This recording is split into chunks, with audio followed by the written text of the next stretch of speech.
ಇವತ್ತು blouse cutting ಮಾಡ್ತಾ ಇದ್ದೆ. ಸೊ ಏನಪ್ಪ ಅಂದರೆ 3 ಬ್ಲೌಸನ್ನು ಇವತ್ತು ಒಂದೇ ಸಲಕ್ಕೆ ಕಟ್ ಮಾಡೋಣ ಅಂತ. ಸೊ ಟೈಮ್ ಕೂಡ ಸೇವ್ ಆಗುತ್ತೆ ಮತ್ತು ನಮಗೆ ತುಂಬಾ ಹೆಲ್ಪ್ ಆಗುತ್ತೆ ನೋಡಿ. ಪದೇ ಪದೇ ಒಂದೊಂದೇ ಪೀಸು ಹಾಸ್ಬಿಟ್ಟು ಅಂದರೆ ಕಟಿಂಗ್ ಮಾರ್ಕಿಂಗ್ ಮಾಡೋದು ನೆಸೆಸಿಟಿ ಇಲ್ಲ. ಸೊ ಹಾಯ್ ಎಲ್ಲರಿಗೂ ನಮಸ್ಕಾರ, welcome back to my channel Lakshmi tailoring ವ್ಲಾಗ್ಗೆ ನಿಮಗೆಲ್ಲರಿಗೂ ಸ್ವಾಗತ. ಇವತ್ತು ಏನಪ್ಪ ಅಂದರೆ ನಾನು ಬ್ಲೌಸ್ ಕಟಿಂಗ್ ಮಾಡ್ತಿದ್ದೆ. ಸೊ ಹಾಗೆ ನಿಮ್ಮ ಜೊತೆ ಈ ವಿಡಿಯೋನ ಶೇರ್ ಮಾಡ್ತಾ ಇದ್ದೀನಿ. ಈ ರೀತಿ ನಾನು ಕಟಿಂಗ್ ಮಾಡ್ತಾ ಇದ್ದೀನಿ, ಬಿಗಿನರ್ಸ್ ಯಾರೋ ಮಾಡೋಕ್ಕೆ ಹೋಗಬೇಡಿ. ಯಾಕಂದರೆ ನೀವು ಇವಾಗಲೇ ಕಲಿತಿರ್ತೀರ, ಸೊ ಕಲಿತಾಗಿರತ್ತೆ ಕೆಲವರು.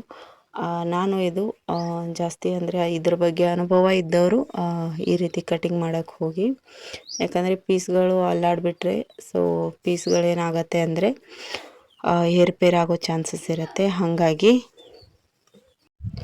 ನಾನು ಈ ರೀತಿ 3 ಬ್ಲೌಸನ್ನು ಅಂದರೆ ಅವರು ನನಗೆ 5 ಬ್ಲೌಸನ್ನು ಕೊಟ್ಟಿದ್ದರು. ಸೊ ಇವಾಗ ಆಲ್ರೆಡಿ ನಾನು 2 ಬ್ಲೌಸನ್ನು ಸ್ಟಿಚ್ ಮಾಡಿದ್ದೀನಿ. ಸೊ ಅರ್ಜೆಂಟ್ ಅಂತ ಅಂದರು ಹೊಲ್ಕೊಡಿ ಅಂತ. ಸೊ ಹಾಗೆ ನಾನು ಏನು ಮಾಡ್ತಾಯಿದ್ದೆ ಅಂದರೆ 3 ಒಂದೇ ಸತಿ ಕಟ್ ಮಾಡಿದ್ರೆ ಆಯಿತು ಅಂತ ಪೇಪರ್ ಕಟಿಂಗ್ ಫಸ್ಟ್ ಮಾಡ್ಕೊಂಡಿದ್ದೆ 4 ಡಾಟ್ದು.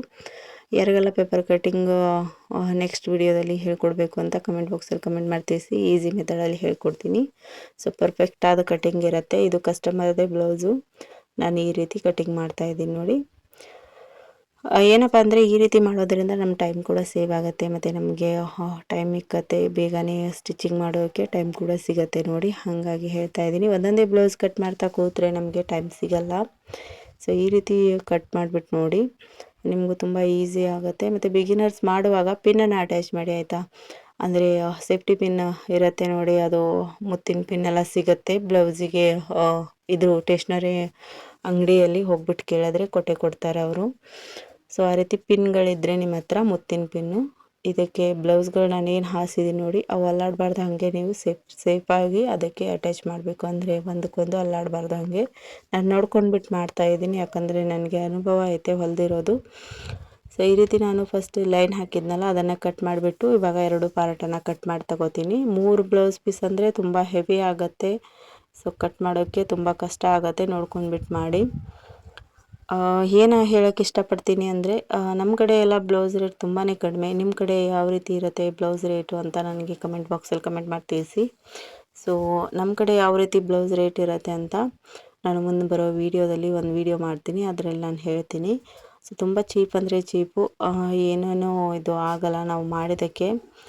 ಸೊ ಇಲ್ಲ ಅಂದ್ರೂ ಒಂದು ಬ್ಲೌಸ್ ಸ್ಟಿಚ್ ಮಾಡೋಕ್ಕೆ 1.5 ಅವರೆಲ್ಲ ಕೂತ್ಕೋಬೇಕಾಗತ್ತೆ. ಮತ್ತು ತಿರ್ಗಾ ಇದು ಕೂಡ ಮಾಡಬೇಕು, ಅಂದರೆ ಅದಕ್ಕೆ ಸಪ್ರೇಟಾಗಿ ಮತ್ತೆ ಟೈಮ್ ಕೊಡಬೇಕು. ಯಾಕಂದರೆ ಇದಕ್ಕೆ ತುಂಬಾ ಲೈನಿಂಗ್ ಬಟ್ಟೆ ಥರ ಇಲ್ಲ, ಅದು ಸ್ಟಿಚ್ ಮಾಡಿಬಿಟ್ಟು ಬಿಡೋಕ್ಕೆ. ಅಂದರೆ ಆಯಿ ಪಟ್ಟಿ ಬಟನ್ ಪಟ್ಟಿ ಎಲ್ಲ ಇರುತ್ತಲ್ಲ, ಆಯಿ ಮಾಡಬೇಕು, ಬಟನ್ ಹಚ್ಚಬೇಕು, ಆಮೇಲೆ ಕೈ ಹೊಲಿಗೆ ಹಾಕಬೇಕು. ಸೊ ಈ ರೀತಿ ತುಂಬಾ ಕೆಲಸ ಇರುತ್ತೆ. ನಾನು ವೀಡಿಯೋ ಮಾಡುವಾಗ ನನ್ನ ಮಗಳು ಆ ಕಡೆ ಈ ಕಡೆ ಅಲ್ಲಾಡ್ತಿದ್ರು ನೋಡಿ. ಸೊ ಅದು ಬಂದೈತೆ, ಏನೋ ಅಂದ್ಕೋಬೇಡಿ.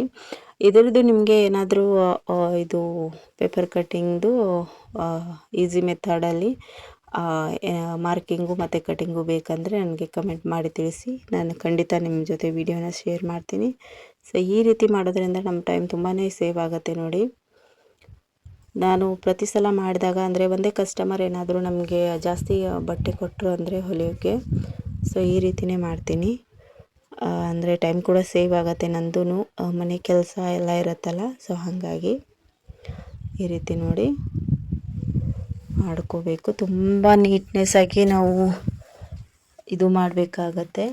ಅಂದರೆ ಒಂದಕ್ಕೊಂದು ಜೋಡಿಸ್ಕೊಂಡ್ಬಿಟ್ಟು ಹೊಲಿಬೇಕು. ಯಾಕಂದರೆ ಹೇರ್ ಪೇರ್ ಆಗಬಾರ್ದು ಒಂದು ಬ್ಲೌಸ್ ಕೂಡ. ನಮ್ಗೆ ತುಂಬಾ ಕಷ್ಟ ಆಗುತ್ತೆ ಸ್ಟಿಚಿಂಗ್ ಮಾಡುವಾಗ. ಇವಾಗ ಆಲ್ಮೋಸ್ಟ್ 32 ಸೈಜ್ ಅಂದರೆ ನನಗೆ ಈ ಪೀಸು ಸಾಕಾಗತ್ತೆ. ಏನಪ್ಪ ಅಂದರೆ ಜಾಸ್ತಿ ಹೆವಿ ಚೆಸ್ಟ್ ಇತ್ತಂದರೆ ಅಟ್ಯಾಚ್ ಮಾಡೋ ಅಗತ್ಯ ಬರುತ್ತೆ ನೋಡಿ. ಅಂದರೆ ಅಟ್ಯಾಚ್ ಮಾಡಲೇಬೇಕಾಗತ್ತೆ, ಯಾಕಂದರೆ ಸ್ಲೀವು ಕರೆಕ್ಟಾಗಿ ಬರಲ್ಲ.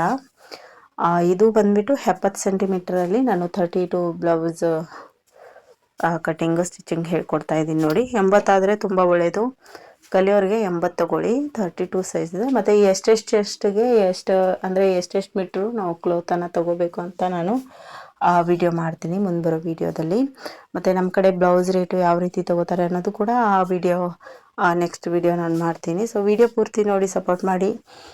ಹಾಗೆ ಬೆಲ್ಲೈಕನ್ನ ಒತ್ತಿ ನಿಮ್ಮ ಫ್ರೆಂಡ್ಸ್ ಆ್ಯಂಡ್ ಫ್ಯಾಮ್ಲಿಗೆ ಶೇರ್ ಮಾಡಿ. ಟೈಲರಿಂಗ್ ಯಾರಾದರೂ ಫ್ರೆಂಡ್ಸ್ ಇದ್ದರೆ ಅವ್ರಿಗೂ ಶೇರ್ ಮಾಡಿ, ಉಪಯೋಗ ಆಗತ್ತೆ ಅಂತ ಹೇಳ್ತೀನಿ. ಸೊ ಈ ರೀತಿ ನಾನು ನೀಟ್ನೆಸ್ಸಾಗಿ ಎಲ್ಲರೂ ಕಟ್ ಮಾಡ್ಕೊಂಡೆ. ಯುಗಾದಿ ಹಬ್ಬ ಬಂತಲ್ಲ, ಸೊ ಎಲ್ಲರಿಗೂ ಇವಾಗ ಕೊಡಬೇಕು ಬ್ಲೌಸ್ಗಳು. ಒಂದು ಸ್ವಲ್ಪ ಅಲ್ಗರ್ಜಾಗಿತ್ತು, ಮನೆ ಪ್ರಾಬ್ಲಮಿಂದ ನಾನು ಜಾಸ್ತಿ ಸ್ಟಿಚಿಂಗ್ ಮಾಡಿರಲಿಲ್ಲ. ಸೊ ಇವಾಗ ನಾನು ಮಾಡಿಕೊಡ್ಬೇಕು ಅವ್ರಿಗೆ. ಪಾಪ ತುಂಬ ದಿನ ಆಯಿತು ಹಾಕವ್ರೆ, ಅವರು ಕೇಳ್ತಾಯಿದ್ರು. ಇವಾಗ ಯುಗಾದಿ ಬಂತು, ನನಗೆ ನನ್ನ ಬ್ಲೌಸ್ ಕೊಡಿ, ಸ್ಟಿಚ್ ಮಾಡಿ ಅಂತ ಹೇಳಿಬಿಟ್ಟು. ಸೊ ಏನು ಮಾಡೋಕ್ಕಾಗಲ್ಲ, ಟೈಮ್ ತೆಗೆದುಬಿಟ್ಟು ಕೊಡಬೇಕು, ಕೆಲಸನ ಮರಿಬಾರ್ದು. ಹಾಗಾಗಿ ಅದನ್ನೇ ನಾನು ಇವಾಗ ಇದನ್ನು ಮಾಡ್ಕೊಂಡು ತಗೊಂಡಿದ್ದೀನಿ ನೋಡಿ. ಇದು ಬಂದುಬಿಟ್ಟು ಪೂರ್ತಿ ಸ್ಟಿಚಿಂಗ್ ಆದಮೇಲೆ ನಾನು ಒಂದು ಶಾರ್ಟ್ ಅಂದರೆ ಒಂದು 3 ನಿಮಿಷದ ವಿಡಿಯೋ ಹಾಕ್ತೀನಿ ನೋಡಿ. ಬ್ಲೌಸ್ ಫಿನಿಶಿಂಗು, ಪೈಪಿಂಗು, ಆಮೇಲೆ ಯಾವ ರೀತಿ ನಾನು ಸ್ಲೀವನ್ನು ಪರ್ಫೆಕ್ಟಾಗಿ ನಂದು ಸ್ಟಿಚಿಂಗ್ ಬರುತ್ತೆ ಅನ್ನೋದು ನಾನು ಬರೋ ವಿಡಿಯೋದಲ್ಲಿ ನಿಮಗೆ ತೋರಿಸ್ತೀನಿ. ಸೊ ಆ ವಿಡಿಯೋ ಕೂಡ ವೆಯ್ಟ್ ಮಾಡಿ. ಅಂದರೆ ಇದನ್ನು ನಾನು ಏನು ಸ್ಟಿಚ್ ಮಾಡಿದ್ದೀನಲ್ವ, ಇವಾಗ ಸ್ಟಿಚ್ ಮಾಡೋ ವಿಡಿಯೋ ನಾನು ಹಾಕೋಕ್ಕಾಗಲ್ಲ, ಯಾಕಂದರೆ ತುಂಬ ಲೇಟ್ ಆಗುತ್ತೆ. ಅಂದರೆ ಇವತ್ತು ನೈಟ್ ನಾನು ಹೊಲಿಯಕ್ಕೆ ಕೂರ್ತೀನಿ. ಸೊ ನಮ್ಮಲ್ಲಿ ಅಷ್ಟೊಂದು ಇದು ಇಲ್ಲ ನೋಡಿ ವಿಡಿಯೋ ಮಾಡೋಕ್ಕೆ. ಸೊ ಹಾಗಾಗಿ ನಾನು ನೆಕ್ಸ್ಟ್ ವಿಡಿಯೋದಲ್ಲಿ ನಾನು ಬ್ಲೌಸ್ ಸ್ಟಿಚ್ ಮಾಡಿರೋದು ನಿಮಗೆ ತೋರಿಸ್ತೀನಿ.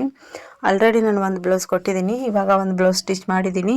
ಸೊ ಇದು 3 ಅಂದರೆ ನಾನು 4 ಬ್ಲೌಸನ್ನು ನಿಮಗೆ ತೋರಿಸ್ತೀನಿ. ಯಾವ ರೀತಿ ಫಿನಿಶಿಂಗ್ ಬಂದೈತೆ, ಯಾವ ರೀತಿ ನಾನು ಕೈ ಹೊಲಿಗೆನ ಹಾಕಿದ್ದೀನಿ, ಪೈಪಿಂಗ್ ಯಾವ ರೀತಿ ಮಾಡಿದ್ದೀನಿ ಅನ್ನೋದು ನಿಮಗೆ ವಿಡಿಯೋದಲ್ಲಿ ತೋರಿಸ್ತೀನಿ ನೋಡಿ.